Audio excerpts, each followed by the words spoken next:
السلام علیکم گائز، کیا حال ہے؟ ٹھیک ہے، امید کرتا ہوں ٹھیک ٹھاک ہوں گے۔ میرا نام غلام عباس ہے، آپ دیکھ رہے ہیں YouTube channel T P reaction T V. دوستو آج ریئیکشن ہم دے رہے ہیں، یہ ویڈیو پیر اجمل صاحب کی ویڈیو ہے، مولانا صاحب ہیں۔ ویڈیو شروع کرتے ہیں۔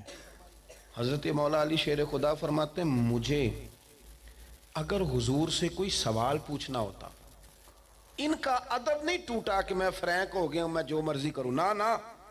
فرماتے ہیں مجھے اگر حضور سے کوئی سوال پوچھنا ہوتا گھنٹوں نہیں دنوں نہیں، فرماتے ہیں میں ہفتوں انتظار کرتا، جرت نہیں ہوتی تھی سونے سے پوچھ لوں، میرا دل کرتا تھا کوئی اور ہی آئے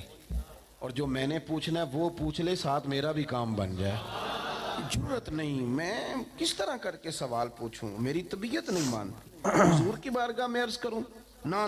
اے پائے نظر ہوش میں آ، یہ قوے نبی ہے، آنکھوں سے بھی چلنا یہاں بے ادبی ہے۔ اور حضرت سیالوی رحمت اللہ علیہ فرمانے لگے کہ میں نے تو باب جبریل کے بالکل پاس حضرت جبریل کو کھڑے دیکھا ہے، اور وہ وہاں باتیں کر رہے تھے، تو عالم تخیل کی بات کرتے ہیں، کہتے ہیں باتیں بھی آہستہ آہستہ کر رہے تھے، اونچا نہیں، باب جبریل کے پہلو میں ذرا دھیرے سے، فخر کہتے ہوئے جبریل کو یوں پایا گیا۔ بالکل صحیح۔ آپ نے دیکھا ہے نا باب بقی کے ساتھ باب جبریل ہے، جب حاضری دے کے نکلتے ہیں، کہتے ہیں وہاں کھڑے تھے حضرت جبریل اور آہستہ آہستہ بول رہے تھے، اپنے تصور میں اللہ والے بات کرتے ہیں، کہتے ہیں باب جبریل کے پہلو میں ذرا دھیرے سے فخر کہتے ہوئے جبریل کو یوں پایا گیا، یعنی کہتے ہیں میں نے ان سے پوچھا یہاں کیا کر رہے ہو، تو کہنے لگے دستک دینے آیا ہوں، تو میں نے کہا دیں پھر، تو حضرت جبریل کہنے لگے دے دی ہے، تو میں نے کہا میں نے تو نہیں دیکھا، تو وہ کہنے لگے میں نے پلکوں سے دی ہے، سبحان اللہ۔ حضور کا دروازہ ہے تو میں نے ہاتھوں سے نہیں دی۔ باب جبریل کے پہلو میں ذرا دھیرے سے فخر کہتے ہوئے جبریل کو یوں پایا گیا، اور لوگوں ہم نے پلکوں سے درے یار پہ دستک دی ہے۔ ہمارا درد سمجھو، ہماری کیفیت سمجھو، ہمارے عشق کا ماحول سمجھو، باب جبریل کے پہلو میں ذرا دھیرے سے فخر کہتے ہوئے جبریل کو یوں پایا گیا، ہم نے پلکوں سے درے یار پہ دستک دی ہے، کیونکہ ذرا آواز اونچی ہوئی تو عمر کا سرمایا گیا۔ ہم نے بڑے دھیرے انداز میں اور پلکوں سے، پلکوں کا کوئی بوجھ نہیں ہوتا، دستک دیں تو آواز۔ مولا علی کہتے ہیں میں مہینوں انتظار کرتا تھا کوئی بندہ آئے وہ سونے سے پوچھ لے۔ حضرت ثابت بن قیس بن شماس انصاری رضی اللہ تعالیٰ عنہ نے سکل سماعت کا عارضہ تھا، یعنی تھوڑا اونچا سنتے تھے، جو آدمی تھوڑا اونچا سنتا ہے وہ مزاجن اونچا بولتا ہے، اس کا خیال ہوتا ہے چونکہ خود نہیں اسے سن رہا تو سمجھتا ہے شاید دوسرے بھی اونچا ہی سنتے ہوں گے، تو یہ جب حضور کی بارگاہ میں آتے اور کوئی سوال کرتے تو تھوڑا اونچا بولتے۔ آپ میری بات کو سمجھیں، آپ نے علماء سے یہ بات سنی ہے لیکن اس کی ذرا گہرائی میں، یعنی کچھ بھی نہیں وہ کرتے، وہ ادب سے بیٹھے ہیں،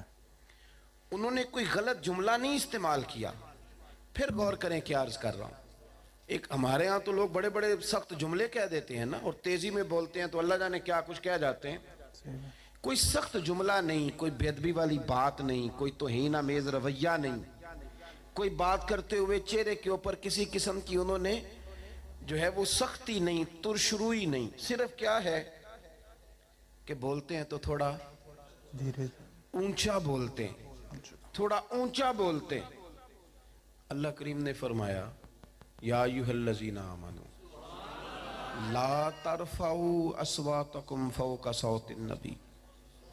فرمایا تم نے اپنی آوازیں میرے نبی کی آواز سے اونچی نہیں کرنی، ولا تجہروا لہ بالقول کجہر بعضکم لبعض، اور تم نے حضور کے سامنے اس طرح چلا کے بات نہیں کرنی جس طرح آپس میں کرتے ہو۔ تو یا اللہ اگر ہو گئی تو سوال پیدا ہوتا ہے نا، مفہوم مخالف بھی لوگ مراد لیتے ہیں، اگر ہو گئی تو فرمایا ان تحبط اعمالکم، تمہارے سارے اعمال ضائع کر دیے جائیں گے۔ بات کو سمجھیں، سارے اعمال وانتم لا تشعرون، اور تمہیں پتہ بھی نہیں چلے گا، یعنی تم نے اگر ہر سال حج کیا ہے، زکاتیں دی ہیں، خیراتیں کی ہیں، حسن اخلاق موجود ہے، حقوق العباد کیے ہیں، یہ سارا کچھ ہے، لیکن اگر تم نے ادب نہیں نہ کیا تو سمجھ لیں کہ وہ جو اعمال کی حفاظت کرنے والا دروازہ تھا وہ تم نے کھول دیا ہے. تمہارے اعمال اب اس کے رستے نکل جائیں گے, ضائع ہو جائیں گے. اور اگر تم کر لو ادب, اگر تم کر لو ادب, تو پھر معنی یہ ہے کہ تم نے اپنے اعمال بھی کیے ہیں اور تم نے ادب کر کے ان کے گرد باڑ لگا لیا, یہ محفوظ بھی ہو گئے ہیں. بسم اللہ الرحمن